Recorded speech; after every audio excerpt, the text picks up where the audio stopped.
All right, we're going holding by Pirke Avos, ethics for our fathers, as is known. Again, we're going holding by Pirke Avos, ethics for our fathers. We are in chapter 2, Mishna 16, right? Part 27, I think, or 28, whatever it is. Part 27, actually, be it part 28, 29, 30, as we work our way through here. So again, we're going holding by Pirke Avos, ethics for our fathers. We're on the second chapter. We're in the 15th Mishnah. The Mishnah says, in the name of Rabbi Yeshua, that an evil eye, evil inclination, hatred of other people, remove a person from this world. So we've been speaking the last number of weeks, this idea of the evil eye and about jealousy and why a person really shouldn't be jealous of what other people have. You know, as we always say, you know, nobody knows what's going on behind closed doors. Even things look really good. You know, a person has, let's say, a great spouse, great kids, they have money, or anything else, right? So we said the name Rabbeinu Yonah, right? We're still working our way through Rabbeinu Yonah here. And that is that he says that a person's not happy with what they have, right? They see that their friend is wealthier, they're whatever, they have more wealth, they have better kids, whatever, they're jealous. It causes damage to them, to their friends, because again, you know, whatever they have, you know, isn't good enough because they're always looking at what someone else has. And a person, says Rabbeinu Yonah, a person who desires what their friend has, what does it do? Pollutes a person's mind, contaminates their thoughts, right, so to speak, and it burns inside them, right? Any psychologist will tell you it's always a bad thing, right? To keep thinking about these negative things, always a bad thing, because, you know, obviously you got to get it out. You got to deal with it. You can't just, you know, stir it around and keep thinking and thinking and thinking about it. And they are jealous, he says, because, as we said, they have things that you don't have. And it's going to cause depression, right? Because they're going to feel like they're a failure. They won't be able to function. And in the end, I'm not saying they're going to commit suicide. It's not necessarily the case, but you know, it'll take them out of this world. They won't, you know, be happy living in this world. And also, he says that a person's always going to look in the bad. Like everything they have is not good. Everything is bad. You know, even if, you know, it can always be worse, right? You know, a person, you know, cannot be living, you know, in a house or an apartment, even if it doesn't belong to you. It doesn't matter, right? What's the point? You can be on the street. You could be starving. You could have, you know, like major health issues, you know, or other things, right? It doesn't really matter. But you're always looking in to say, oh, what I have is bad. You know, this is bad, that's bad, the other thing's bad, without actually looking in and saying, I do have good. I have good things that go on. I have things that are beneficial. Not everything is just, you know, doom and gloom and everything, you know, is bad. So these things are going to burn inside a person. It's going to cause them jealousy, and that is part of what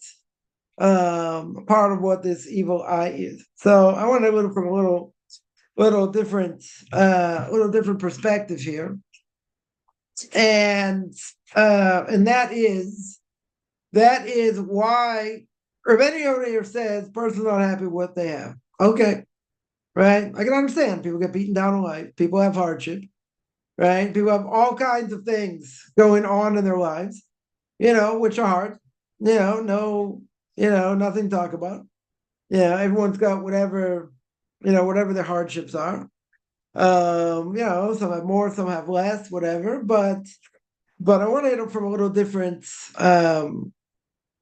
you know, a little different perspective. What, you know, the Gemara says that why does a person sin in general? Right? Why does a person sin? Person sins, the Gemara says, is because nichnas bo ruach shtus, that enters inside a person foolish thoughts, right? Really foolish thoughts. Now, that being said, we have a lot of free time on our hands. People are busy. People are generally busy. You know, they're running around, they're chasing the tails, they're, you know, trying to put food on the table, a lot of distractions in life, you know, in general. And, you know, as Ramchal says, and Derech Hashem, path of the just, we are here to toil, right? We are here to work hard. That's all true. That's all true. But what's the major issue here? I mean, there are a lot of issues here, but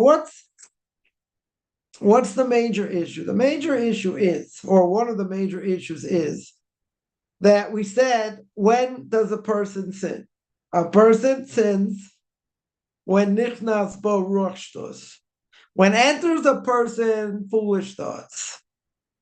Now I'm going to say, when does, if a person's genuinely busy, right? Genuinely busy, they don't have time to breathe. You have people like that.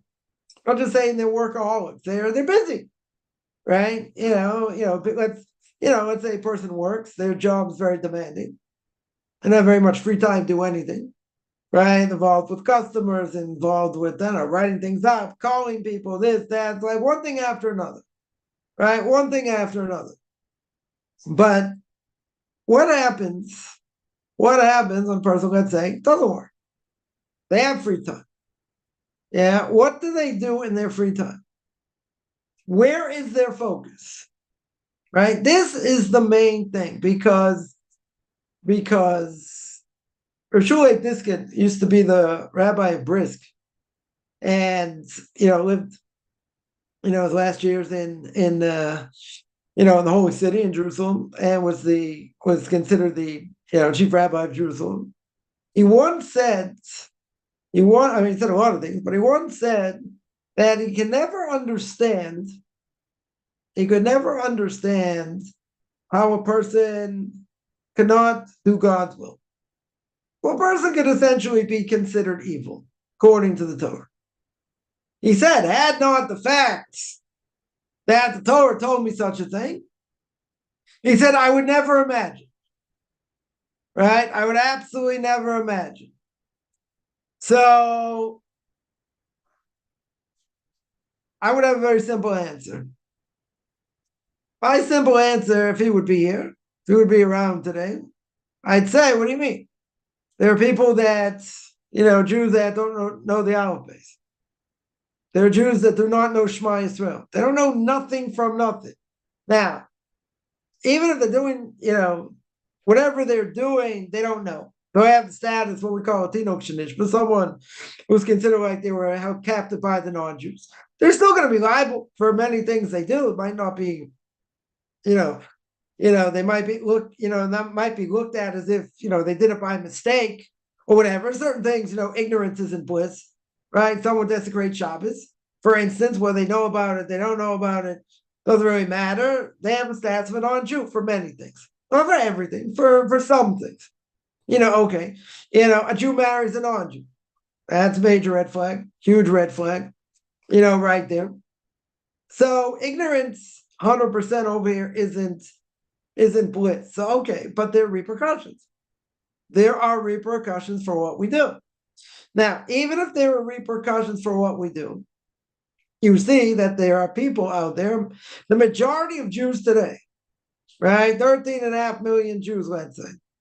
The majority of Jews don't have a clue what it means to be a Jew. They have no clue, right? They can't read Hebrew. They don't say Shema Yisrael. They don't know nothing. Know nothing about nothing. Now, what they do when they sin, and every sin is like this. Nobody wants to hear this either. But every sin a person does is considered a rebellion against God. Now, some people do things more on purpose, less on purpose, whatever it is. It's considered a rebellion. For better or for worse, considered a rebellion. Even if you don't know what you're doing. It's a rebellion. You're essentially spitting in God's face. But you're saying they don't know. They don't know. Okay. They don't know. But let's analyze. Why does a person do what they do? Very simple question. I remember, when I had my own, I had my own learning institution. Guys sitting learning, all day long. I mean, getting paid something. I wouldn't say a lot, but they're getting paid something. To learn all day. So I asked, I used to give a schmooze every once in a while. And so one of my schmoozim, I asked, why do people sit and learn after they're married? Right? In the other Orthodox community, people sit and learn as long as they can before they have to work and, provide for their family. And, person starts off in marriage, it's a huge thing. Very good. Some people learn more, some people learn less, whatever it is. But the fundamental question is why? So I said this is a theoretical question. I'm not taking answers. I'll tell you what my answer is. Yeah, why do people sit and learn? Now, some people may say, what do you mean? This is what the community does. People sit and learn after they're married, right? 3 years, 5 years, 10 years, less, more, whatever it is. That's the norm in the outer Orthodox community. The more modern Orthodox community, it's a whole different thing, right? It's a whole different thing. Yeah, that someone who's more modern Orthodox, they'll get degrees. They'll work. I mean, I'm not saying outer Orthodox Jews don't work. They're gonna have to do something, at some point. Whether they get a degree, they don't get a degree, that doesn't really matter. It depends what they want to do, right? But even so, you look at this. What would we say? We'd say, some people would say, let's say better. Some people will say, this is what we do. Right? What kind of question is that? It's like almost heresy for me to ask such a question. What do you mean? You're gonna marry a religious girl, you're gonna have a family, you're gonna start out, if you live in the States, maybe you start out in Israel for a couple of years, then come back, or whatever the case is. A lot of people are going to start out their lives with husband's learnings. That means the wife will work, probably in-laws will pay something, maybe parents pay something, right, to get them by for a number of years, right, or not, whatever it is. But that's what's done. Like, it's kind of a, come on, you're heading this institution. What kind of stupid question is that? Like, it's obvious, right? It's obvious. People do it. That's the custom. Okay. Why do people do it? Does the person want to have, like, when they're learning, they want to have a certain name. So they're going to get, a good prospective partner, this, that, marry into a nice family. Or they're just going through the motions. Right? Going through the motions, doing things by rote. I can enjoy it so much because learning is kind of hard, but you got to go through, you're going to go through the motions. And then what happens one day, this guy wakes up and his wife sees, well, he doesn't always go on time to learn, and how much is he really learning, and he's doing other things. And, then she says, wait a minute, I got a bag of bones over here. Sometimes happens. That person was misled. Now, I'm not saying you're going to get divorced necessarily because of it, but cause major trust issues. Okay, whatever, it's a different issue. It's a different issue. But what's the point? The point is the person's going to dedicate their lives or dedicate some years, right, to intense learning. Cover a lot of ground, work on ethics, learn Muslim. Family looks different. If the husband's learning all day, rather than working. They're just different. I'm not saying, learning, a working person doesn't learn. They have to have fixed times to learn, right? That there's no question. Torah has to be the prime part of your life. So even if you're working, you find time to learn. Okay, right? Certainly for a guy. A woman has to, also live inspired. It doesn't necessarily have the same obligations, but that's not even the point, right? What's the point over here? The point is that the household should look different. The household should look very different. Person, is working, it's a whole different set of parameters. The whole different set of parameters. What the work is, dealing with people, dealing with the boss, dealing with coworkers, other things. That's, again, it depends what the work is. Right? Let's say it's a very secular thing, whatever it is. Yeah, that doesn't really matter. I'm not talking about where someone's working in Torah. That's a different issue. And there'll be other issues with that, but that's not the point either. Right? They're working in, let's say, a secular field. Okay, nothing wrong with it. It makes you money. Whatever. A person enjoys it. Okay. Right? But what's the idea? The idea is, person learning full time should look different. Should act different. I'm not saying the person working should have these values. Should also have these values. But what is their main focus? Their main focus is on getting the job done, whatever they have to do. Whatever they have to do, they have to get the job done. That's what they're getting paid for. Yeah. So I would agree. And this doesn't really happen because not, people not going to pay exorbitant amount of money. But what if someone's learning, right? The first mission of Pirke Avos, go back, in all my class on Pirke Avos given the last 4 years. The first mission goes through a list that, God gave it to Moshe, Moshe passed it down to Yeshua, Joshua passed down to the elders to these people and those people and whatever. And then we have what they said. So one of the things I said at the very beginning, one of the things it said is that there are 3 things the world stands on: Torah, Avodah, and Gimel Chasadim. Right? So Avodah can mean either prayer or serving in the temple. Right? Gimel Chasadim means doing acts of loving kindness. And the other is Torah. Right? In other words, you need people learning, in order to keep the world going. Meaning like this, meaning that if at one point nobody in the world was learning Torah, not on one end of the world, the other end of the world, not one person's learning Torah, the world only exists for the learning of Torah. Right? So if nobody, no Jew anywhere in the world at one time is learning Torah, then what happens? The world goes back to Genesis chapter 1, verse 2. Goes back to the original chaos. Right? Kind of like the back of that Led Zeppelin album. Anyone know what I'm talking about? Yeah? Goes back to chaos. Right? Chaos means no world. No existence at that point. Okay. So that's bad. That's bad. So now, what's the issue? What's the issue over here? The issue is people learning Torah are upholding the world. That's what we believe. It's not based on power of our hands. Right? It's one of the worst things. Certainly in Israel today, they can say, Kol chotz and v'yat, do it with the power of my hands. As says in the book of Deuteronomy. Yeah, power of my hands. Very interesting. Yeah. We're not going to get into politics. You got the Houthis shooting missiles, almost on a daily basis or every other day or this and that. I'm trying to figure out how many missiles they really have. Right? It's kind of hard to imagine. But you got this ragtag group. Yeah, okay, being financed by Iran and all that, very good. Yeah, so they're knocking these things out. They're doing minimal damage. It's worth something, right? Obviously God's protecting us. But once you say, as my Rebbe would say, once you say, look what we're doing, look at the power of the army, that's bad. That is going to make major, major ramifications for the Jewish people, not just in Israel, everywhere, because you're saying God's not in charge. You're saying, look at our power. But think about it. What would happen October 7th? The mighty Israeli army caught sleeping. Not even going to go into conspiracy theories. Caught sleeping. Didn't think it was going to happen, this, that. What happened? They look really bad.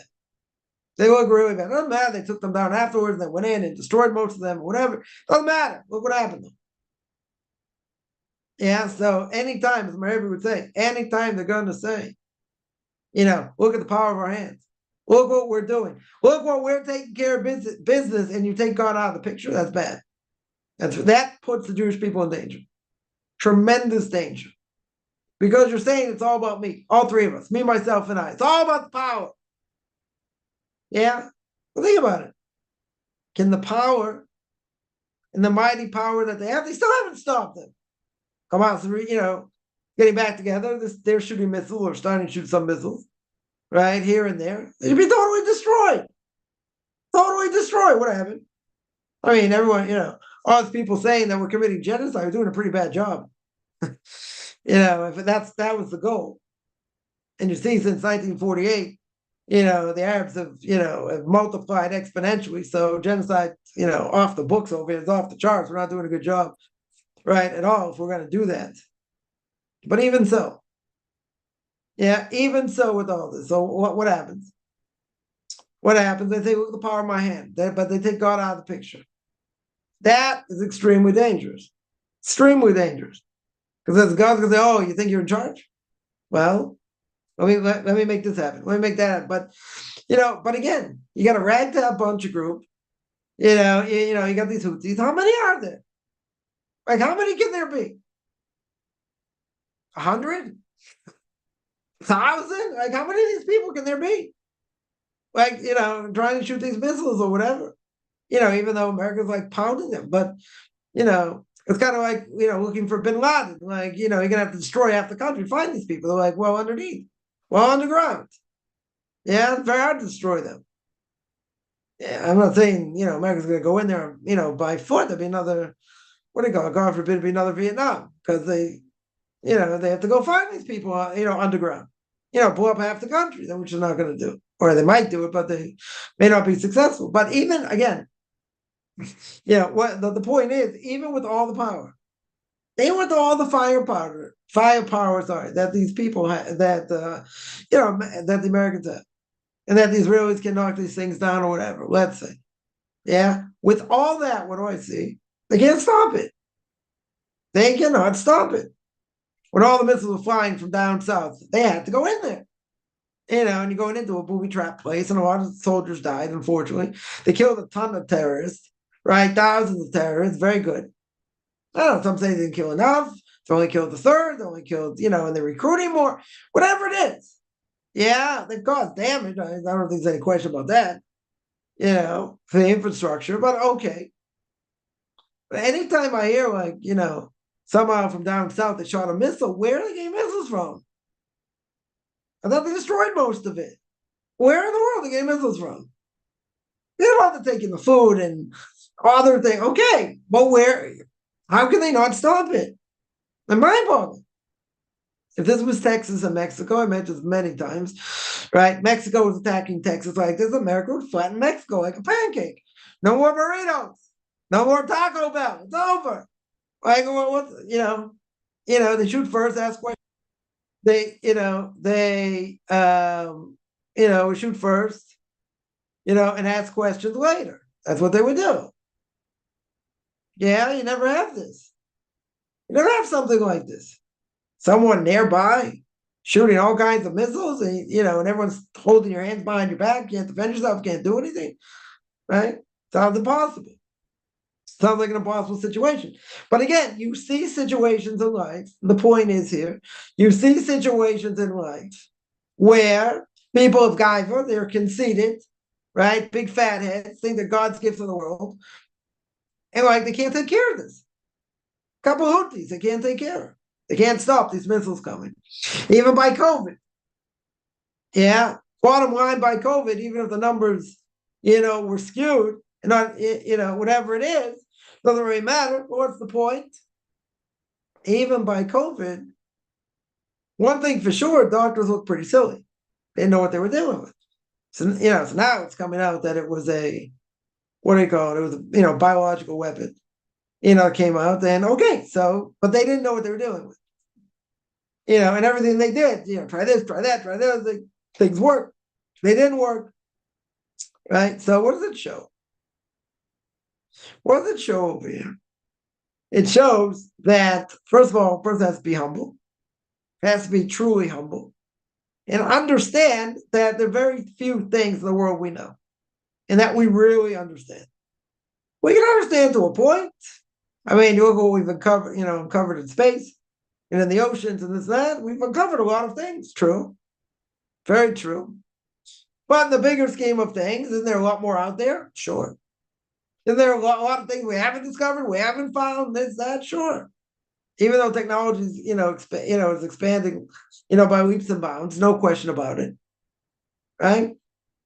But you see basic things that can be done, or they don't know about. Right? It just makes them, as much as they know, and some people do not want to admit this, but as much as they know, that what do they really show? There's plenty we don't know. And they don't have answers for. They conjecture, and so many people believe in in science, right? In science we trust, and they conjecture, and they don't know.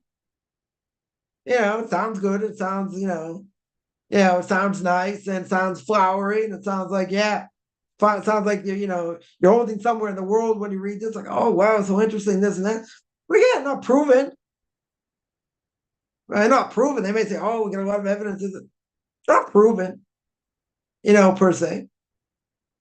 So the idea is, what I see, I don't fathom. Like there's almost nothing we fathom in this world. Gemara says when the rabbis went up to heaven, they asked him when he came back, "What'd you see?" So he told them, "I saw an upside down world. I saw an upside down world.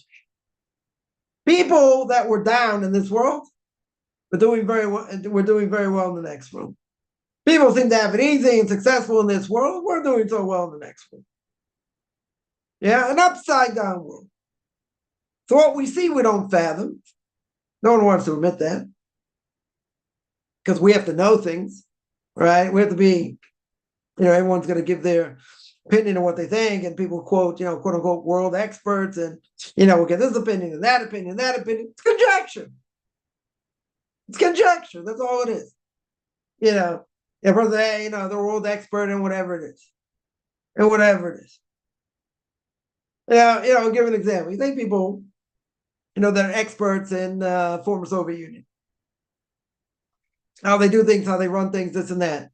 Was everybody calling them out before they went into Ukraine and warning people they're going into Ukraine? I don't think so. Yeah. They know what's going to happen. Then all of a sudden, okay, what's going to be, who's going to win, you got nuclear weapons, at the end of the world, this, that. All kinds of things came out afterwards. It's still going on. And all the pundits saying like this and saying like that. Who cares what they say? Conjecture. At best. At best, it's conjecture. Here, you got 3 degrees, 5 degrees, 8 degrees, head of this think tank, that think tank. What do they really know? They don't know. They can't predict. What's the reason they can't predict? In general? Because King Solomon says in Proverbs, I think it's in Proverbs, he says, the hearts of kings are in the hand of God. Right? That means you can never predict anything. Why not? Simple reason is it's because God's pulling strings. He's putting ideas into people's heads to do this, to do that. Turkey a few years ago shot down, what do you call it? A Russian airplane. Yeah, almost made a whole big thing of it. Russia helps them out a lot, this and that. And Turkey, it's not a world power. They're trying to flex some muscles, I think, in Syria, but it's not a world power by any stretch. By any stretch. Russia could flatten them like a pancake. I mean, they don't look so good going on in Ukraine. They don't look so good in Afghanistan and other places. Okay. But I think Turkey would be a pushover over here. I don't think they have a problem going into Turkey. Yeah, taking over Turkey. Now, there's no apology. It got blown over, but it's not like Turkey said, "Oh, we're so sorry. We didn't know this, that." No. They warned them. They were over their airspace and shut them down. Now, if you think about it in the bigger scheme of things, they rely on Russia for a lot of things. For a lot of things. Wouldn't make sense in general, for a little person to pick a fight with someone who's like, 10 times stronger than you. That wouldn't make any sense. But why do people do things? They do things for a lot of reasons. They can do it because of ego or ego, as we say here. So because of ego, it could be business interests, it could be other things, whatever it is, right? But you got somebody small fry trying to take on major world power, regardless of where they're holding the world with their war machine and everything. It doesn't matter. You are sitting duck over here, an absolute sitting duck. You're gonna pick a fight? Really? You got everything to lose. Everything to lose. So what we see in the world, we can say, okay, I see this right now. Now, I can say it's going to go this way, it's going to go that way. Yeah, this could happen, that could happen. Could I be right? Could be. Yeah. But at the end of the day, nobody knows. Because God's pulling the strings here. So if God's pulling the strings, you don't know what a nation can do.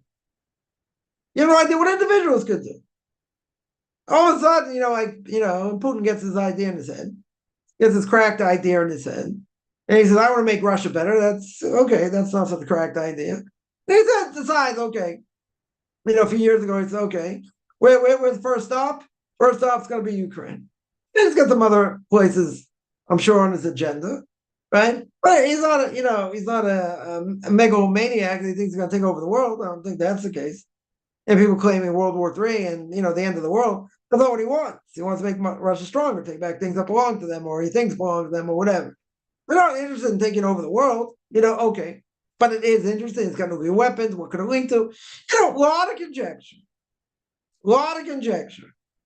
I mean, I don't think most people thought this war was going to go on for so long either. But okay.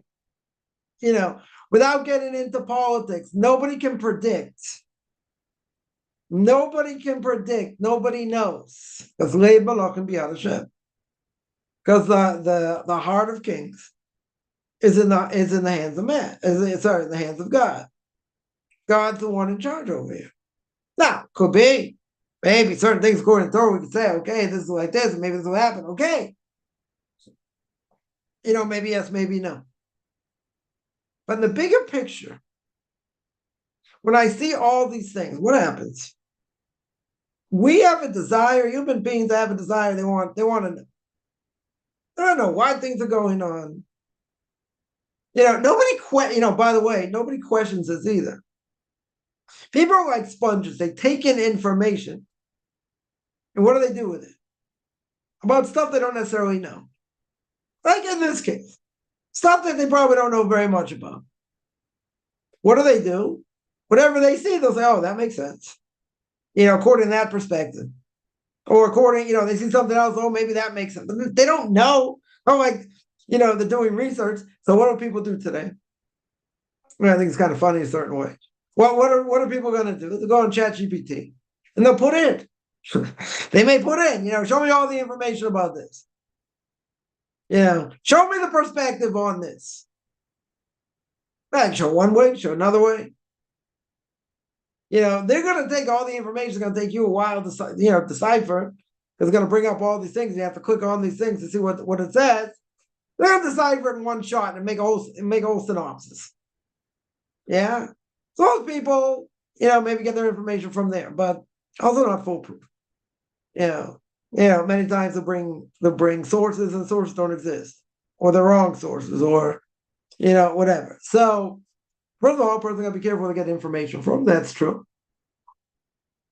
But with all this, there are a lot of the point is that there are a lot of very interesting things when a person's mind is free. And they don't, let's say they don't have to work. If their mind is free, there are a lot of very interesting things they may want to look up, they may want to tap into, and whatever. And what does it bring to them? Nothing. All it is, 100%, a waste of time. That's what it is. A waste of time. Majority of time, it's a waste of time. Yeah. So, says the Gemara clearly. Gemara says that what? That if a person only going to sin when they have too much free time. Right? The Gemara says, when something stupid enters their minds. When is something stupid going to enter their minds? Most likely not when they're learning Torah, because then you should be focused. However much time a person spends learning Torah. Yeah? They shouldn't be distracted at that point while they're learning, even though a person could be learning, could be in a synagogue, in a study, or whatever. It can also get distracted. Okay. It's also an evil inclination there. Okay. But let's say not. Let's say a person's focused.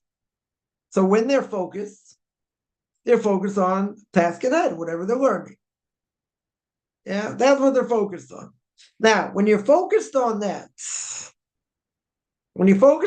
it should be like you're dead to the world, right? Unless like your your house is on fire or something, right? I wouldn't be taking any phone calls, nothing. You shut off your phone like you're dead to the world, right?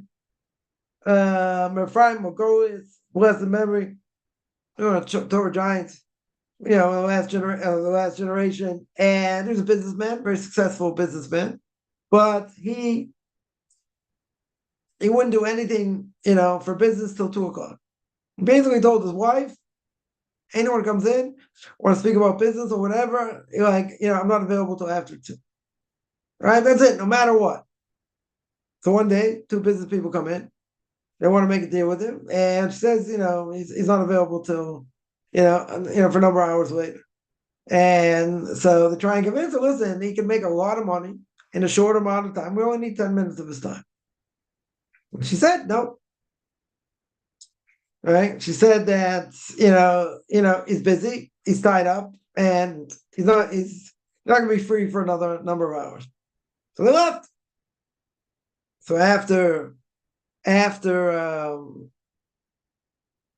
he finishes learning, he comes out, and his wife tells him a story.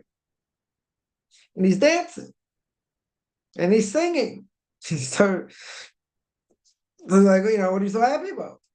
So he said, look at what God thinks over here. He thinks my Torah learning is worth millions of rubles, right? Back in the day. He thinks it's worth tens of thousands of rubles. That's what he thinks, right? Because he was dead to the world, he lost his money, right? You never lose. He could have made it out, other places, other ways, it doesn't really matter, right? But what was more important to him than anything else at that time was learning. So when a person's learning, when they should be learning, shouldn't be any distractions. That means could be a person just turns off the phone. Let's say, let's say listen to class on the phone, whatever. But someone calls, you have a fixed amount of time to learn, whatever it is. That's your time. It's like you're dead to the world. And it doesn't matter what anything else is going on. Right? Again, unless like it's an absolute emergency. Right? If it's an emergency, it's one thing. It's not, and that's the way it should be. Now, that being said, if a person's focused on their learning, okay, right? They have a certain amount of time to learn. What about now they're not learning? They're not learning. Now they got other things to prepare for, whatever it is. What does the evil inclination do? Right? We're going to speak about the evil inclination soon. I don't know if we get there tonight, but what does the evil inclination do? The evil inclination, when a person, let's say the evil inclination is fine. You want to learn these 2 hours, this hour and a half, this hour, whatever it is, I won't bother you. Right? Probably not. But let's say I won't bother you. I want you to get into it. I want you to get excited about it. Okay. What about when a person's done? Where's the focus now? They're not working, let's say. So you say, I'm busy doing errands and I got to take care of this and I got to take care of that. Okay. But remember one thing. What do we just say before?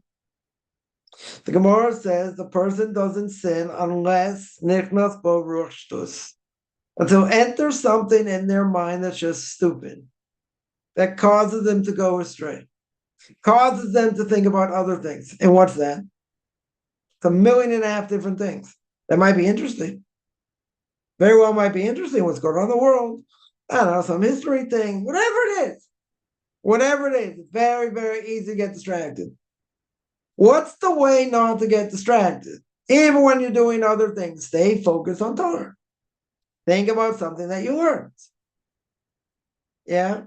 Again, without getting what's the word? Without getting burnt out over here, because people say, I can't learn all the time, this and that. But when does the person's mind go astray? When they're not focused on Torah. That's when the mind goes astray. So therefore, if a person is wasting their time, which a lot of people do, on their phones, on their computers, this and that, what happens? They lose focus, right? They lose focus. They totally lose focus. So if they lose focus, if they lose focus, what happens? What is going to happen is they'll get distracted. And what happens when they get distracted? What is going to happen when they get distracted? Most likely than not going to curse anyone here, most likely or not, that could very well lead to sin. But someone's going to ask me the $1 million question, and that is, I can't always stay focused. I'm a scatterbrain. I got to do other things. I'm busy. Whatever. Good. Person's legitimately busy. Okay. So if you're busy enough, it shouldn't cause you to sin. Okay, but you know what they say, even if you're busy, sin finds people. Okay. But a lot of times a person loses focus because they have free time. Yeah, they have free time. So there are people who say, I don't have very much free time. Right? During the entire day, let's say, I'm busy, working, going back and forth to work, dealing with all work-related things, and then dealing with family, or a person has kids or a spouse, or whatever. Like, they're busy. Okay. So I can hear that. And what happens when you're not busy? Even when a person's busy, guaranteed you can take this to the bank. Even if they're busy and they have a smartphone, guaranteed they still have an opportunity either send videos, watch a video. And again, that short amount of time. So that's be, it could be a couple seconds, it could be a minute, it could be a few minutes. People find the time. People will find the time. If a person was so busy they can't even do that, okay. Yeah, it's even better. It's even better. So then they don't have time. Right? Then they don't have time. Okay. But the other issue is you have free time. Right? You have free time. So if a person has too much free time, what happens? Or any free time, what happens? A lot of times it's not used for the right thing. Right? It will not be used for the right thing. If it's not used for the right thing, what's it gonna be? What's gonna happen? What's gonna happen? You do something you don't want to do. Right? You end up doing something you don't want to do, and that's what happens. Right? That is gonna be the bottom line. Right? That a person is gonna lose time. Right? They are for sure gonna lose time. And if they lose time, what's going to happen? Right? What's going to happen? They're going to lose time. They are going to, essentially do things they don't want to do. Right? They're going to do things.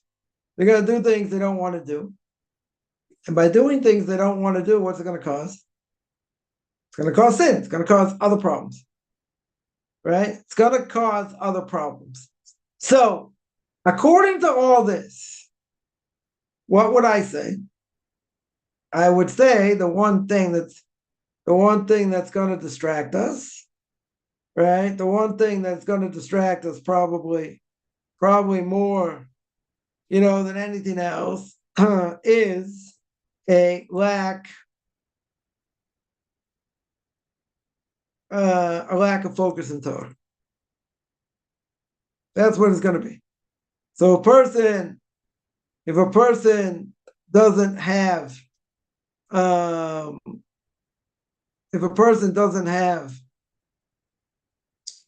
proper focus, then without proper focus, what's going to happen? Then a person will go on to all kinds of other things. And what's going to happen is,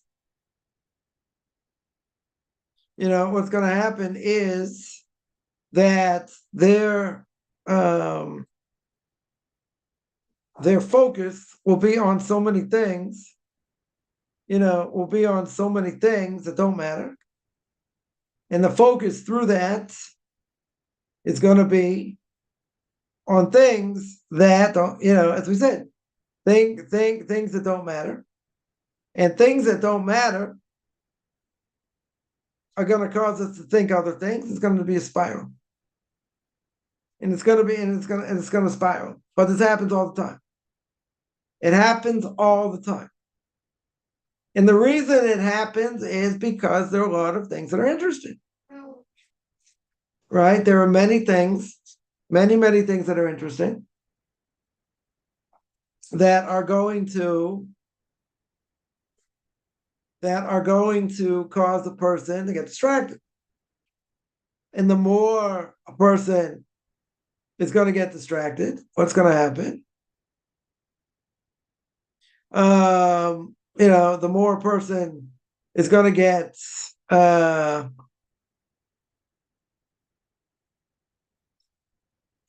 more a person is going to get distracted, the worse it's going to be. Right? The worse it's going to be. So that's gonna be the problem, right? That is going to be a serious problem, because the more that happens, the worse it's going to be. Now, the obvious thing is that a person can say, I can't stay focused all the time, right? I can't stay focused. I can't stay focused all the time. So if I can't stay focused, if you can't stay focused all the time, right? What's going to be? What are you going to do? So there'll be distractions. There will be many distractions. The more distractions, the worse it is, the harder it is, and the less focused the person's going to be.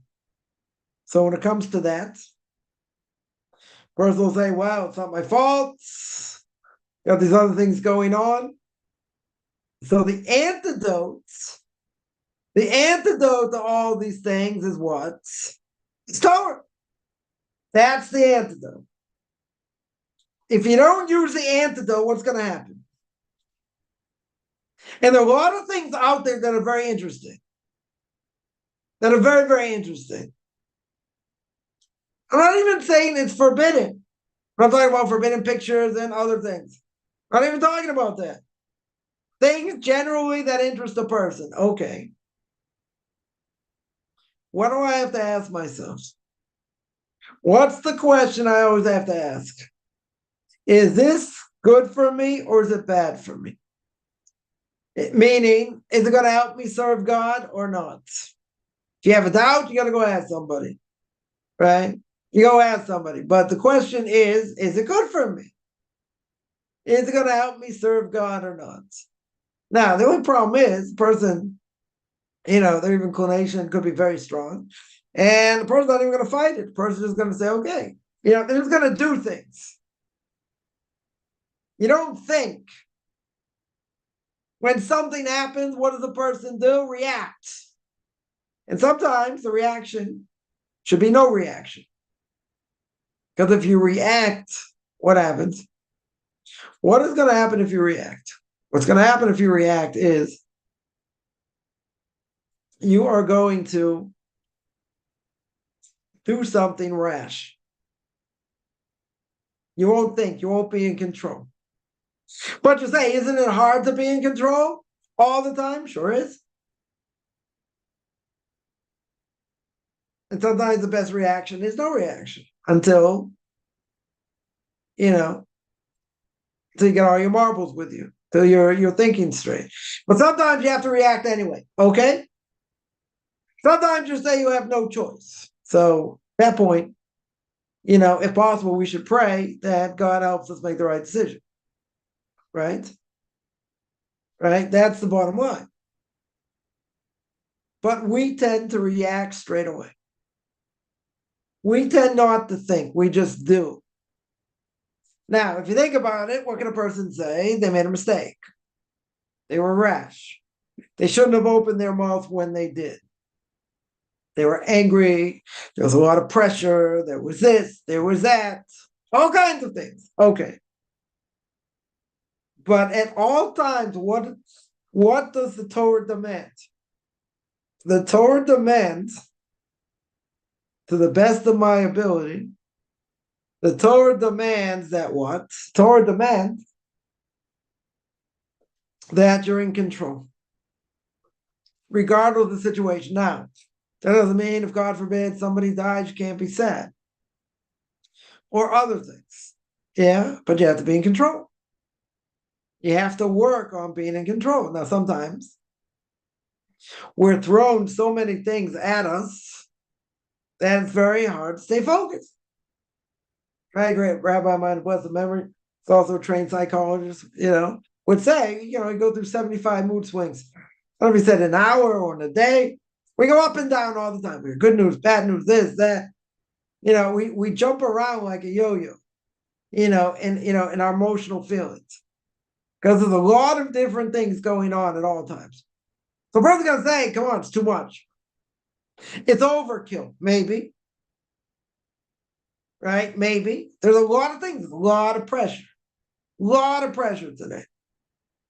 And every generation has it, and whatever it is. But, we're living in a rat race, right? Eat to live to eat, whatever it is, we live in a rat race.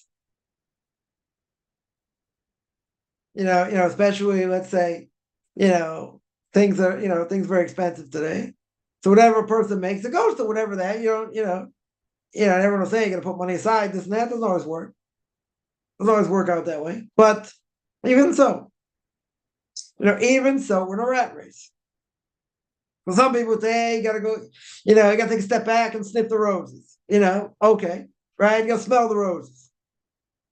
Yeah. How many people do that? How many people take advantage of making, a calculation, cheshbon and nefesh, right? A self-accounting. Like, I don't think doing it for hours. In general, how many people are doing that? How many people evaluating what they need to work on, how they're going to work on it, what they're going to do? They're too busy on a daily basis. There's just different things pulling them in different directions, right? I would think even at some point, you can't think Torah in the bathroom, but I think maybe you got a little bit of time when you're in the bathroom. Okay. But, I used to think that when I was younger. Then you're raising kids and like banging on the door, so like you don't have time there either. A person has to find time. Person has to find time to evaluate what they need to work on, what they should work on, how they should work on it. Right? Really, it should be done on a daily basis, or at least at some point. Again, I'm not talking for hours. But think, where am I holding? What am I doing? A person, can get in a rut.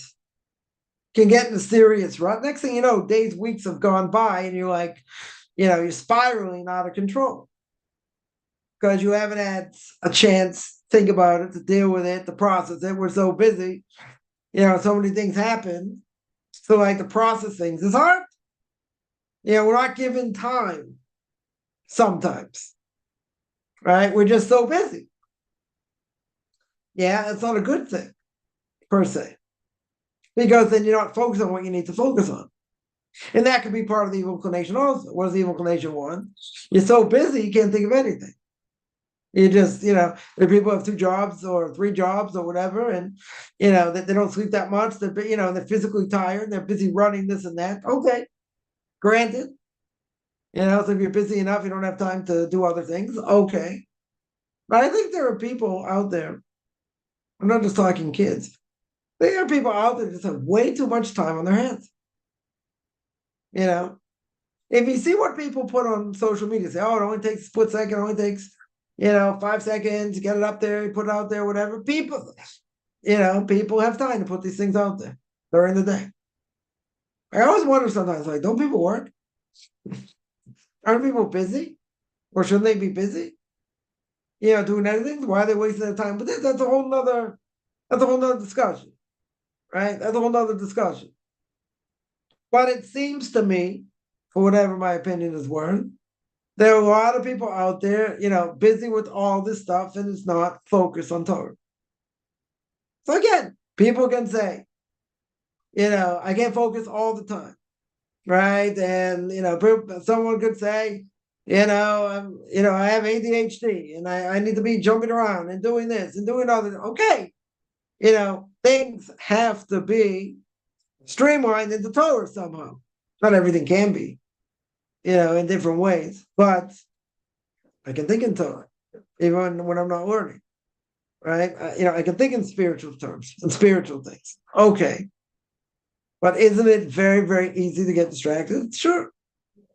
I mean, I'm not the one that brought this up. The Ramchal speaks about it. It was in the 1400s, right? So you're talking like, 700 years ago. He knew what he was talking about. He knew exactly what he was talking about. All right? This is a serious thing. It's a very, very serious thing. So if you're not focused on Torah, let's say, it's very easy to get distracted. And we're too busy looking at what other people have and what they do. Who cares? Right? We've spoken about this many times. Who cares what other people are doing, what they have, and this and that? Why am I not focused on what I'm doing? Why am I busy looking, in someone else's window? Who cares? At the end of the day, and this is the scariest thing, at the end of the day, we know after we die, we're going to have to answer. After 120 years, God's going to ask us two questions. Question what the first question is. Did you learn Torah? And when you're honest in business, right? Don't question which question you're asked first. But let's say, did you learn Torah? You say yes. God's going to say, let's see how much Torah you learned. See how much you were focused on, where you're holding. Bring up this tractate, that tractate, other things, whatever. Right? For all you men out there. Bring this up. For all you Jews. How much you learned and whatever. The person's going to realize, in the world of truth, they're going to realize, as King David says in the book of Psalms, chapter 90, how long does a person live in this world? He says 70 years. If he has strength, 80 years. My language, anything over that's a bonus. Okay. So you see people, live till 90, live till the mid-90s, later, earlier, whatever it is. We're not here that long. When we're younger, we think time doesn't go by quick enough. As we get older, we see time goes by too quick. Yeah, the older we get, the faster it seems to go. That we can't do as much, can't hear as much, you don't see as much. Other thing, your body starts to decay. Okay. Why don't we look at the world as if tomorrow's our last day? And then everything hinges on what I do. And I'm living my life because I don't know what tomorrow's going to bring. So I have to squeeze myself to the best of my ability to do what God wants every day to the highest level. Right? Right? Every day. So again, 70 is the minimal amount. Right? A person can die younger than 70. Right? 70 is the minimal amount that you should get. Right? If you have strength, you get 80 years. Over that, it's a bonus. People die young, people die old, doesn't matter. What am I living for? Rabbi told me at the age of 50, or he didn't tell me, sorry, I saw him write it. It was written, number of his books, that at the age of 50, you should already start thinking about the next one. Start already winding down, preparing for the next one. Where did he get it from? Because the Levites, the Levim, only worked till the age of 50. Right? They'll retire at the age of 50. So they learn from there at the age of 50 means you don't have as much strength anymore. Right? Your strength is going to be waning. Doesn't mean you can't do certain things. There are plenty of things you can do if you're healthy. Okay. But you're not as vigorous as you were in your 20s or your 30s. And when one of the first times I met him, he told me that, I don't live in this world. I'm like, what are you talking about? I said, I see you eat, I see you drink, do other things. He said, no, I'm already preparing for the next world. He's already older. He's in his late 60s. I'm like, who talks like that? Like, who in the world talks like that? I'm already preparing for the next world. What are you, like a death wish? I'm like, nobody talks like that. Yeah, I don't know people that talk like that. Too many people. But what does it mean? It takes life seriously. Every day is a new day. Every day it's going to be, a person's judge. What do they do on that day? How do they use it? I'm not talking about where you're sick and you can't learn and you can't do anything when you don't have the capacity to do it. I'm not talking about that. I'm talking about when a person has the ability to do. Yeah. So at the end of the day, people think, fame, I'm going to live forever. It's not going to live forever. Everybody knows they're going to die. Very good. And every year is another year closer to the grave. Okay. So what am I living for? Where's my focus? Right? I get this all the time from people that say, well, I really want to move. I have to move to a community and I want to convert and blah, blah, blah. But then what happens? They get distracted. 6 months go by. A year goes by. Next thing you know, 2-3 years go by and they're still holding in the same place. Right? If a person's going to convert, it has to be the most important thing they'll do. And it's got to be in the front of their mind, the back of their mind. That's what it has to be. Otherwise, you won't do it. Otherwise, you get distracted, other things will happen, and you won't fit in, which majority of people don't. But again, so I asked the question, right? I asked the question, why, the guys that were learning under my tutelage, why do you sit and learn after you're married? And the answer should be, as I said back then, many years ago, is that you're starting out building a house, building a family. Yeah. The best way to build a family, certainly, is if the husband is steeped in learning. There'll be other issues, doesn't matter. But the house looks very different if they're doing it right. Because obviously they're not doing it for money. Because they're not making very much money. If it'd be up to me, and I had all the money in the world, you pay people like a doctor or lawyer's house so they can make enough money. So they can focus on learning. They should make good money. But they don't. People teaching kids in yeshivas and day schools and this and that. They also don't make enough money. Right? They also, sometimes have to look for other jobs and different things. But they're dedicated. There are women who will never go into teaching because they get paid nothing. They, losing great people, potentially great people, because they don't pay. They got to understand, you got salaries to pay, okay, but they should have a livable salary. Why should they make a good living?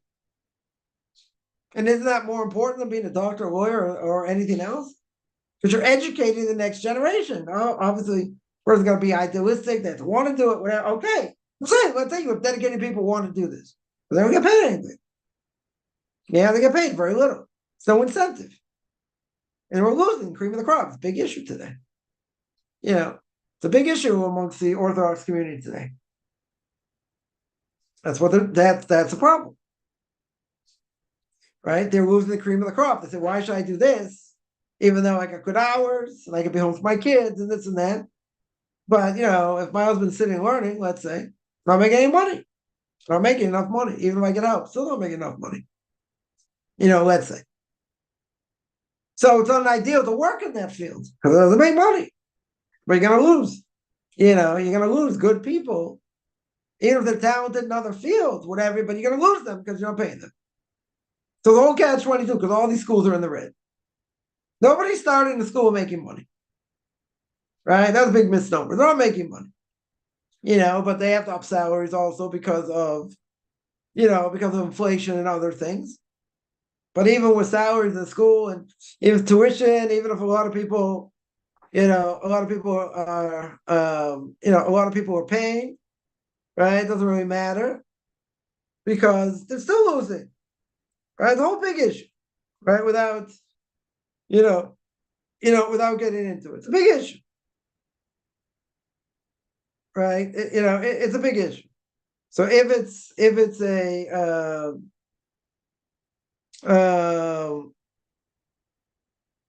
if it's a big issue, right? Let's say if it's a big issue,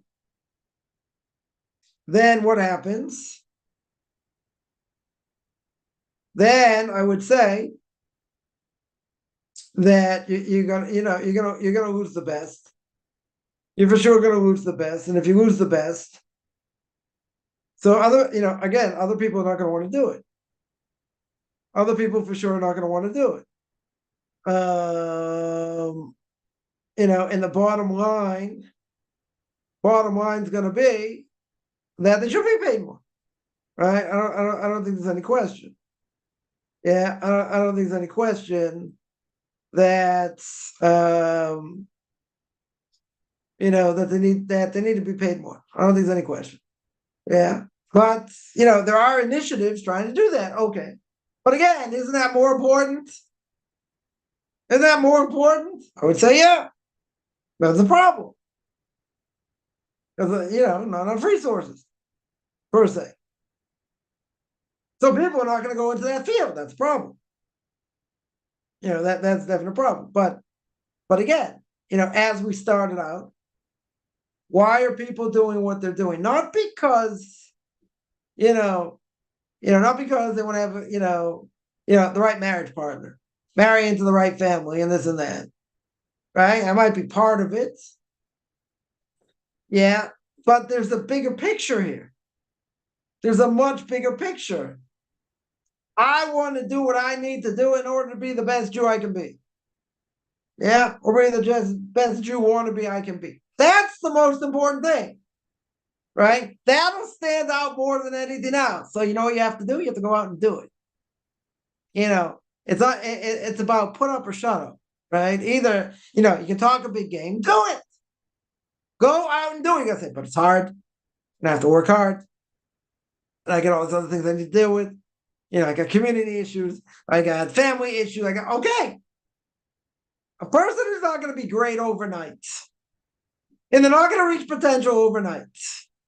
Torah is one of the three things that are very hard to acquire. Right? The Gemara says three things. Torah, Eretz Yisrael, the land of Israel, and Olam Haba. Those are three things very hard. Very hard to acquire. But that being said, doesn't mean you don't have to try. Right? So it doesn't mean you don't have to try. You have an obligation. Right? You definitely have an obligation to do that. Right? No question. So, who says, right? Who says it's supposed to be easy? Right? No one says it's going to be easy. But a person can give up before they try. Right? A person can say, well, it's just too hard. I'll give an example. Imagine a person sees on the beach. They're on the beach and they see diamonds, rubies, all kinds of precious gems, across the beach for miles. They can't, in both directions. Then they make a calculation. They say, listen, I'm gonna have to hire this amount of people. I'm gonna, have to hire so many dump trucks and so many this, so many that. But they're thinking about all the numbers and this and that. They say, you know what, it's not worth it. It's not worth it to do. So what would be the simple answer? What would someone say? Someone would say, take whatever you can put in your pockets, fill up whatever you can fill, and go and take it to the bank. And go put it in the bank. Now, what's the parable here about? What are the diamonds and rubies and gold and silver and all that in this world? What is it? What's it compared to? Or what does it represent? Let's say better. Mitzvah. Every mitzvah we do is a diamond, worth gold. Sometimes you do it better, sometimes not, but it's worth gold. So what are we trying to acquire in this world?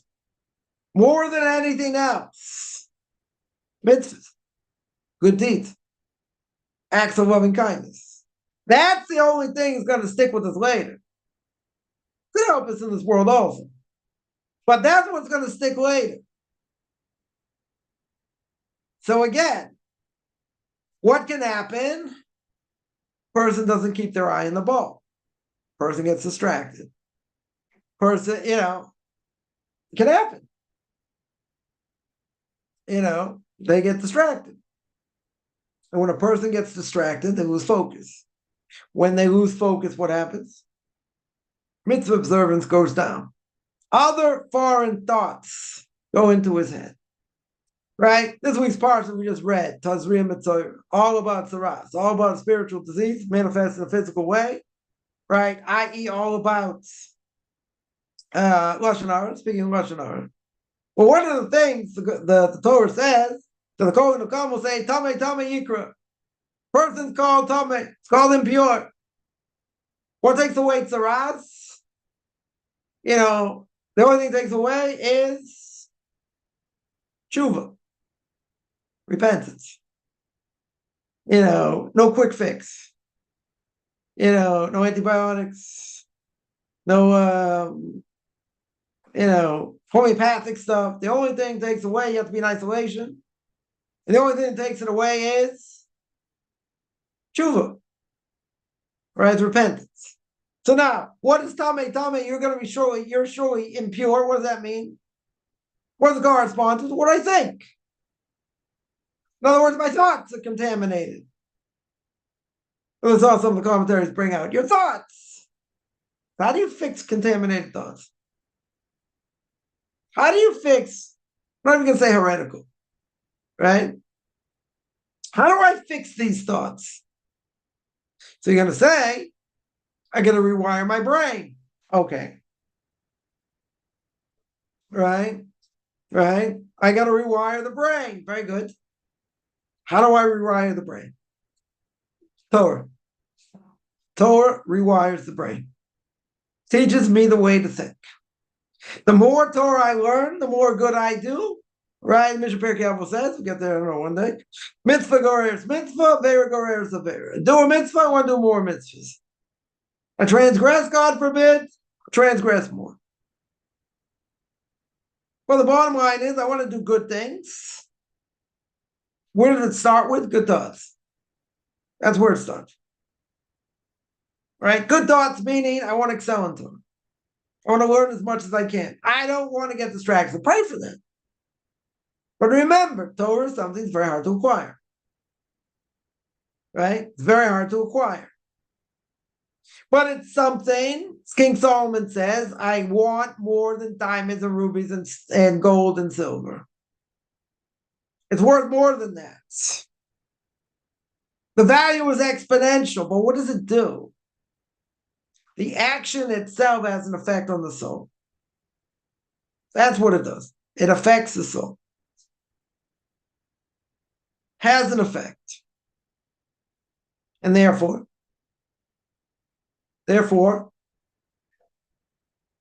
since it affects the soul, every good thing I do, at whatever level, has a positive effect. Whatever I do, God forbid, in a negative way, is a negative effect. Right? It's cause and effect over it. It's very simple. But to stay focused is hard, especially in this generation, even in this, what I would call cream puff generation. Right? We're living in a very weak generation. Okay. The more I stay focused and insular, the stronger my Torah is. It doesn't mean it won't be challenged. Doesn't mean it won't be called into question. Got to fight for it. And there are times, even if I fight for it, doesn't come out the way I want. Family may go by the wayside. Friends may go by the wayside. It's part of, that's part of it. That 100% is part of it. But I have to realize, okay, there's a price to be paid for Torah. You got to say, but it shouldn't come at the expense of family and friends. Okay. Sometimes it does. Sometimes very much it does. Okay. But I have to realize, what's more important? And there's a lot of peer pressure. Friends put on pressure. Family puts on pressure. I'm saying for bad, not for good. They'll say you should be doing this, should be doing that, whatever. Why listen to this one? You're being brainwashed. Yeah, thank God we are. Right? But it hurts. Makes a person feel bad. They're in pain. Very good. Nobody wants to be in pain. Nobody wants to suffer. Okay. But again, what's the bottom line? Bottom line is, how bad do I want Torah? Better to look like a fool in the eyes of man than to look bad or sin in the eyes of God. But it's not always so easy. First of all, it's not always, necessarily so black and white either. But I would say anything that's a questionable influence, potentially, or to be bad, it's like fire. If you see fire, you stay away from it. But what's the problem? The problem is a lot of pressure, right? There's a lot of pressure from a lot of different sides. So a person has to have equilibrium. Now, sometimes there are people come into our lives. What does that do? We have to deal with them, right? We for sure have to deal with them, especially when it comes to family. Okay. But if it's negative, stay away from it as much as possible. Doesn't mean you cut off ties 100%. Sometimes you might have to, right? If a person, God forbid, has cancer, right? What do they do for cancer in general? They burn it out. Sometimes you have to do that. And it could be with family. It could be with friends you've known forever. Okay. But if it's negative and it can affect you negatively, right? Again, are you going to sit there and play around with fire? I don't think so. Now, a person had half a brain, they're going to get burnt, right? It's the same thing. But the stakes are much greater. The stakes are much greater because they can affect your soul. They can affect your will, right? They can affect your will to stay away from Torah, stay away from God, and take you down a spiral path you don't want to go. No, they're not necessarily doing that intentionally. Some people are, right? They're not necessarily doing it intentionally. And you might say, well, I'll have a greater effect on them than they will have a negative effect on me. Not necessarily true. We may think that, but, like my Rebbe would say, any of these discussions that you have with these type of people most likely will be negative, have a negative effect on you. As much as you think you'll have positive effect on them, just the opposite. Because then they say things or insinuate things, put ideas into our head that are negative. Again, doesn't mean we're going to think about it, whatever, but once you heard it, it becomes part of you. Harder to fight. It's there. It could nag at you. I'm not saying it will, it could, in theory. Right? So, Rabbeinu Yonah over here, was saying, why am I looking at this? Why am I looking at that? It's all one big distraction, doesn't matter. Right? The question would be, you're looking at this, you're looking at that. Why are you not focused on what you're supposed to? Why are you not focused on working on yourself? Trying to find more time to learn Torah, right? Right? Someone came to Israel Salant, the founder of the Muslim movement, blessed memory. They asked him, what should I learn? I have a certain amount of time to learn. So he said, you should learn Musar. So the students asked him, Musar? You didn't tell them to learn Gemara. You didn't tell them to learn Halacha, Jewish law. You didn't tell them even to learn Chumash. Why Musar? Why Musar of all things? So he answered very simple. He said, if they learn Musar, then what's Musar going to do for them? It's going to show them they really have more time to learn than they think, and then they'll learn other things. Yeah. So the focus has to be on what I need to make myself a better person. And on that, you say, I have a certain amount of time to learn what you enjoy learning. I mean, if you're going to convert, you got to learn obviously what you need to know, right? But enjoy what you learn. Whatever you're going to learn that you enjoy, learn that, over and above everything else. Because then that'll give you the taste of what Torah is, make you want to learn more. Listen, there are plenty of things sometimes. Sometimes you say I enjoy it more. Sometimes I enjoy it less. Okay. But sometimes there are things you have to learn anyway because that's what you have to know. Period. Okay. But for other things, I would say learn what you enjoy, learn more.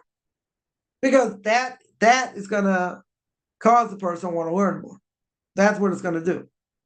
Right? So I guess the bottom line here is that you got to think in Torah as much as possible, and you got to stay focused. If you don't stay focused, it's a very slippery slope. Not every person's going to go out and do idolatry tomorrow. Evil inclination doesn't expect that. All it has to do is make a little bit of hole in the armor. That's it. Once it makes a hole in the armor, makes you, a little bit weaker and this and that, it doesn't take that much to open it. Again, it could take weeks, months, years for a person to do other things. It's going to be much quicker, depending on the evil inclination. How strong the evil inclination is. So we got to be on guard at all times. You got to say, but life takes us down different paths, and it's not always so easy. It's not supposed to be. It's not supposed to be. But if I'm focused and I'm not wasting my time doing other things, then you're maximizing the time you're in this world. But there are other things, a person's going to get caught. They wasted time. They totally wasted time. Hours, days, years. Person will see how much time, God forbid, they wasted over a lifetime. And now it's a lot easier to get everything in the palm of your hand. It's a lot easier.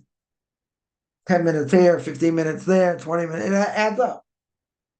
It adds up. So, during the week, a person can find out out of all the hours, that they were awake, let's say an hour or two a day were taken up doing things that were just total waste of time. Yeah, total waste of time. So again, I think the average about 4 hours. So again, we've done the math before, right? It's 6 days a week, that's 24 hours. It's 1 day a week that a person wasted. 1 day a week, 4 days a month. Multiplied by a year, 48 days a year. A month and a half, more than a month and a half. Over 40 years, do the math. It's horrific. 40 days, almost 50 days a year. 50 days a year, a person does this for 40 years. 2,000 days. 2,000 days. How many years is that? It's a lot of years. A person can find out a fourth of their life wasted. They're going to say, what could I have done in that time? Oh, God will show you. That's part of what, feeling the pain of what hell is realizing that you wasted time when you could have done, you could have done other things in a positive way in Torah. Yeah, and a person's in pain because now they realize, look at all the time they wasted. Look at what they could have done. That's the second movie. The first movie is what you did. Anyone's ever had an out-of-body experience, right? You're seeing one movie, movie that you see life flash before your eyes, everything you did, just like everything's being recorded now. But then you see what they could have done. That's where the pain is. Wasted this amount of time here, that amount of time there. Imagine if you were focused on other things. Exponentially.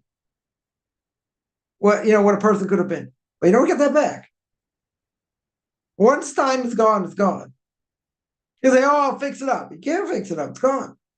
How are you going to fix it up? So you say, tomorrow's another day. Okay. Got to refocus. Got to be better. Got to work harder. Yeah, but the problem is, so we always say, we go through a rut. We do things by rote. We don't think about things, and we just do. So where's the idealism? Right? Where's all the idealism? Day in and day out, gotta, maybe my Hasidic side here coming out, sing and dance some more, a little bit more, want to learn more, do more of this. Sure, to be inspired. Well, life beats us down. That's the answer. Life beats us down. It cools us down. When we have that epiphany, it goes. Then we get, lulled into sleep. Weather's better now. I want to get out more, this, that. Right? We lose focus. Right? Bottom line is Rabbeinu Yonah says, forget about everything else. Forget about what you see. Forget about, what other people are doing. My focus has to be on me. That's, Bishvili for Olam. Mishna in Sanhedrin says, the world's created for me, i.e. for me and not for anyone else. You're your own world. If you have family, you got to look out for other things. Okay, but you got to answer for what you've done. Not for what everyone else done and whatever else is going around you. That doesn't matter. My focus has to be going straight. That's my focus. Sometimes you go to the left, sometimes you go to the right, sometimes, you stumble, sometimes you fall a lot. There are a lot of things can happen in between. Right? But every day is a new day. I got to take stock of life and what I'm doing here. We're not here that long. Right? Next thing you know, like me, all of a sudden you got a gray beard. Like, what happened? Like, what happened over here? Yeah, I say, you're older. You're right. It's another birthday, right? Yeah. You get older. You get older, time goes. So what do I have to show in spiritual terms? The time I've been here. See, better we ask the question ourselves that God asks us. And God's probably going to ask it anyway, right? And that's going to be extremely embarrassing. God's saying, you had all this time, you wasted it. You wasted it. I mean, on all kinds of things that don't matter. Even if they're interesting, even if they're not necessarily forbidden. It's just a waste of time. Okay. Still a waste of time. Still has an influence. Right? It has an influence on who we are. It has an influence on our psyche. For sure it does. Yeah, it just weakens our result. But we do it all the time. We get caught up in this all the time. And yeah, sometimes we're more inspired, sometimes we're less inspired, but remember the effect it can have. And that I would think that should be enough to give us a swift kick and get us to move, but it doesn't. We think we have more time. I'll work harder, or I'll try and work harder. They fall in the same rut. So, So the antidote over here is Torah. That's the antidote. And nothing else. And you got to stay focused. You have to have a balance. Okay. You got to find the balance, but you want to maximize the most amount we can in this world. Yeah, you got to make ends meet. You got to deal with family. You got, all kinds of other things we have to deal with. Good. But the most important thing beyond the shadow of a doubt is my relationship to God and what I do. That's the most important thing. All the other things that fit into it, okay. Right? Family, you got work, you got plenty of things also. But all this is all focused on my service to God, my avodas Hashem, as we call it. Now, is it easy? No. Is it supposed to be easy? No. You'll tell me it's a lifetime of work. Okay. We're not waiting till the end. So we're a work in progress. Yeah. Very good, but you got to make an effort, on a daily basis. Sometimes we feel like doing it. Sometimes we don't feel like doing it. Anywhere in between. We got to live inspired. That's really the bottom line. Got to live inspired. If not, we just atrophy. We're just going through the motions. That's akin to spiritual death. Yeah. Any questions? Anyone have any questions on any of that?